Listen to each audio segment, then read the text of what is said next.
नमस्कार बच्चों। स्वागत है आपका एससी कोचिंग सेंटर 2 पर। जितने भी बच्चे जयप्रकाश नारायण सर्वोदय विद्यालय प्रवेश परीक्षा कक्षा 6, 7, 8 व 9 की तैयारी कर रहे हैं, उन सभी बच्चों के लिए हिंदी के बेहद ही महत्वपूर्ण प्रश्न लेके आए हैं बच्चों। ये सब प्रश्न यदि आप तैयार कर लेते हैं तो जरूर इसमें से क्वेश्चन आप लोग के एग्जाम में मिलेगा। तो चलिए इस क्लास को शुरू करते हैं। आप इस वीडियो को पूरा देख के जो इसमें प्रश्न बताए जा रहे हैं, इन सभी प्रश्नों को जरूर जरूर तैयार करके आप लोग एग्जाम हॉल में बैठिए बच्चों, ठीक है। चलिए क्लास को शुरू करते हैं। देखिए यहाँ पर है, कह रहा है कि इंदु किसका पर्याय समानार्थी शब्द है। तो इसमें इंदु जो है वो चंद्रमा का समानार्थी शब्द है। कुछ इसमें से प्रश्न है जो आप लोग के एग्जाम में पहले से ही आए हुए हैं। कुछ ऐसे प्रश्न हैं जो आपकी बार आने की संभावना है, इसलिए पूरा वीडियो को अंत तक जरूर देखें। घर का तत्सम शब्द क्या है? तो घर का तत्सम शब्द जो है वो गृह है। बी ऑप्शन सही है। अगला प्रश्न देखिए बच्चों, दरख्त शब्द का क्या अर्थ होता है? दरख्त है तो दरख्त का शब्द का अर्थ होता है पेड़। क्या होता है? पेड़। ए ऑप्शन सही है। निम्न में से किसका अर्थ पृथ्वी नहीं है? धरा, वसुंधरा, वसुधा, सरिता। तो इसका डी ऑप्शन सही है, सरिता पृथ्वी का अर्थ नहीं है। अगला देखते हैं। अगला है, कह रहा है कि प्राकृतिक की सीख कविता के रचनाकार कौन है? प्राकृतिक की सीख कविता के रचनाकार कौन है? तो कौन है? सोहन लाल द्विवेदी। ये ऑप्शन सही है। अगला देखें, कौन सा विलोम युग्म नहीं है? कौन सा विलोम युग्म नहीं है, मतलब इसमें से कौन सा सही मिलान नहीं है? दंड का पुरस्कार, सुलभ, दुर्लभ, श्रेष्ठ, सरल, ताजा, बासी। तो इसमें सी ऑप्शन सही है। इस तरीके से प्रश्न आ जाता है। जब भी नहीं वाला प्रश्न आए तो पहले यहाँ पर टिक लगा लो, नहीं पे टिक लगा लो, इसका मतलब हमें नहीं ढूंढना है, अन्यथा ये क्वेश्चन ज़्यादा गलती होती है। अगला देखिए, निम्न में से कौन सा शब्द विशेषण है? विशेषण का मतलब क्या होता है? ऐसे शब्द जो किसी की विशेषता बताते हो। तो किसकी? यहाँ पर देखिए, सरिता, सुंदर, लखनऊ, साइकिल। तो सही ऑप्शन क्या है? सुंदर। सुंदर यहाँ पर सही हो जाएगा। शुद्ध वर्तनी वाला शब्द चुनिए। शुद्ध वर्तनी वाला शब्द चुनिए। महांत, दीवार, हुज्जत, दीवार। तो इसमें सही क्या है? दीवार सही है। इसमें वर्तनी वाला शब्द भी पूछा जाता है कि इसमें से कौन सा सही है, तो इस चीज को भी ध्यान दीजिएगा। तो यहाँ पर दीवार सही है। अगला देखिए, मिसाइल मैन के नाम से किसे जाना जाता है? तो मिसाइल मैन के नाम से किसे जाना जाता है? इसको बच्चा बच्चा मुझे लगता है जानता होगा, डॉक्टर एपीजे अब्दुल कलाम को। निम्न में से संज्ञा शब्द की पहचान कीजिए। नीला, कोमलता, मुरादाबाद, सुंदर। तो इसमें जो है संज्ञा शब्द क्या है?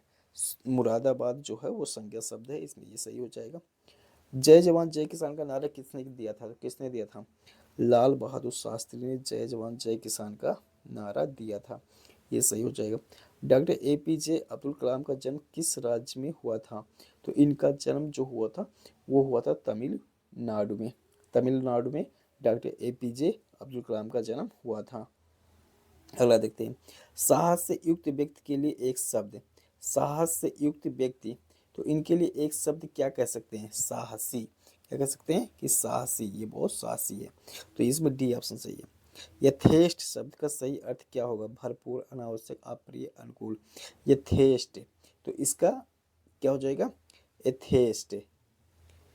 एथेस्ट शब्द का सही अर्थ क्या होगा? तो क्या होगा? भरपूर होगा, ठीक है, भरपूर होगा। चलें अगला देखते हैं। कोमल शब्द का विलोम क्या होगा? कोमल का विलोम क्या हो जाएगा? कठोर हो जाएगा। तो ये बेहद ही आसान है। धैर्य ना छोड़ो का संदेश कौन दे रहा है? तो कौन दे रहा है? ये पर्वत दे रहा है, इसमें ये सही हो जाएगा, बी ऑप्शन। अगला देखते हैं। अगला है, कह रहा है कि लाल बहादुर शास्त्री की जयंती कब मनाई जाती है? तो लाल बहादुर की शास्त्री जयंती कब मनाई जाती है? 2 अक्टूबर, जब गांधी जी की जयंती मनाई जाती है। बेटा तुम्हारे पास मेरा निवाह ना होगा, यह वाक्य किसने कहा था? तो ये जो यहाँ पर प्रश्न लिया गया है, ये आपकी किताब से लिया गया है, या आपकी किताब से भी लिया गया है। जो हिंदी मीडियम के बच्चे पढ़ते हैं या जो अपना सिलेबस पढ़ते हैं, उनकी किताब से भी प्रश्न आता है। तो इस चीज़ को भी आपका जो किताब है उसमें जो कहानी है उस चीज़ को भी ध्यान में रखिएगा। यहाँ पर है, जुम्मन अलगू खाला जुम्मन की पत्नी, बेटा तुम्हारे पास मेरा निवाह ना होगा, ये किसने कहा था? इसको आप कमेंट करके बताइएगा कि ये किसने कहा था। चल, निनाद शब्द का अर्थ क्या है? तो निनाद शब्द का अर्थ जो होता है वो ध्वनि होता है, ये सही है। आंखों का तारा मुहावरे का अर्थ है, तो आंखों का तारा होने का मतलब बहुत बहुत प्यारा होना होता है, ये सही हो जाएगा। अगला देखिए, कमल का पर्यायवाची शब्द है पंकज, जलद, बादल, गगन। तो कमल का पर्यायवाची शब्द जो है इसमें जो दिया गया है वो पंकज है। दयालु शब्द का विलोम क्या होगा? दयालु निर्दयी, भला, सज्जन, कृपालु। तो इसका सही हो जाएगा, दयालु का हो जाएगा निर्दयी विलोम। ठीक है, ये ऑप्शन सही है। अगला देखते हैं, जो कभी ना मरे उसे क्या कहते हैं? उसे क्या कहते हैं? उसे अमर कहते हैं। जो कभी ना मरे उसे क्या कहेंगे? अमर कहेंगे। आकाश का विलोम क्या हो जाएगा? आकाश का विलोम जो हो जाएगा वो पाताल हो जाएगा। बी ऑप्शन सही है। अगला देखिए, विद्यालय का सही संधि छेद है। तो ये काफ़ी फेमस सवाल है, ऐसे सवाल जरूर आ जाते हैं। तो और ये काफ़ी फेमस भी है, हमेशा आ ही जाता है। विद्यालय, विद्या प्लस आलय, ये बी ऑप्शन सही है, बहुत आसान है। रामायण के रचनाकार कौन है? तो रामायण के रचनाकार जो है वो वाल्मीकि हैं। इसको भी आपको बार बार प्रैक्टिस कर लेना, काफ़ी बच्चे तुलसीदास के पीछे पड़ जाते हैं, लेकिन रामायण के रचनाकार कौन है? वाल्मीकि हैं। आगे देखिए, सूरज का तत्सम शब्द है। सूरज का तत्सम शब्द जो होता है वो सूर्य होता है। सूरज का तत्सम शब्द क्या होता है? वो सूर्य होता है।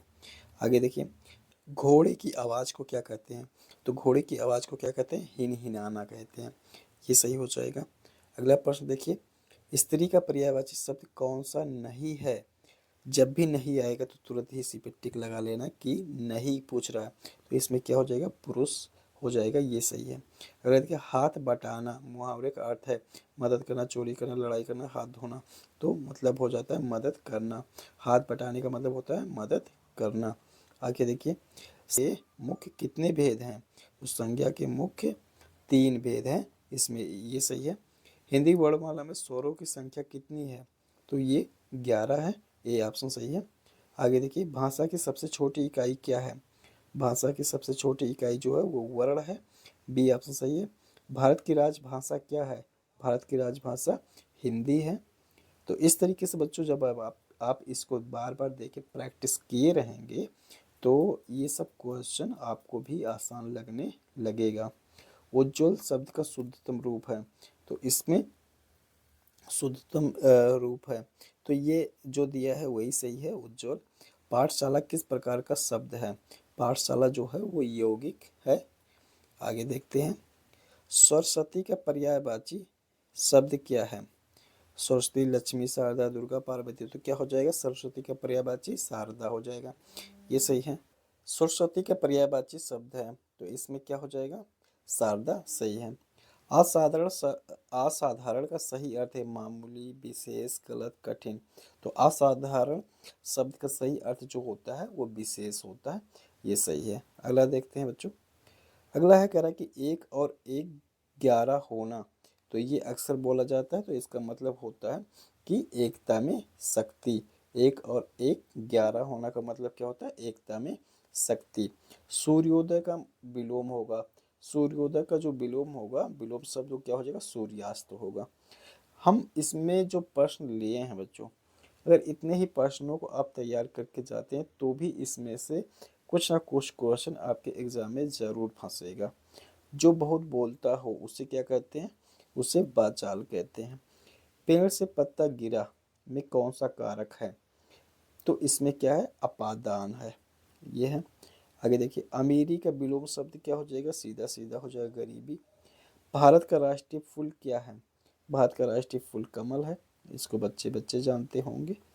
आगे देखिए, शुद्ध वाक्य चुनिए। इस प्रकार से प्रश्न जरूर आएगा। शुद्ध वाक्य चुनिए। मैंने जाना है, मुझे जाना है, मेरे को जाना है, मैं जाना है। तो ये बी ऑप्शन सही है, मैं मुझे जाना है। परमेश्वर कहानी के लेखक कौन है? पंच परमेश्वर कहानी के लेखक कौन है बच्चों? आप लोग पढ़े होंगे, तो ये है प्रेमचंद। आगे देखिए, आँख का तत्सम शब्द क्या है? आँख का तत्सम शब्द क्या है? तो आँख का तत्सम शब्द जो है वो अच्छी है, इसी अब सही है। सफलता शब्द में कौन सी संख्या है? सफलता, तो इसमें है बच्चों भाववाचक। क्या है? भाववाचक, ठीक है, भाववाचक। आगे देखते हैं, आगे देखते हैं। दिए जलाने का अर्थ है बहुत खुश होना। क्या होता है? बहुत खुश होना, इसमें बी आप सही है। पर्वत का पर्यायवाची शब्द क्या है? पर्वत का पर्यायवाची शब्द जो होता है वो शैल होता है। तो इसी के साथ इन सभी 50 प्रश्नों के साथ यदि आपने ये वीडियो देखा है तो ज़रूर आपकी तैयारी में ये वीडियो मददगार साबित हुआ होगा।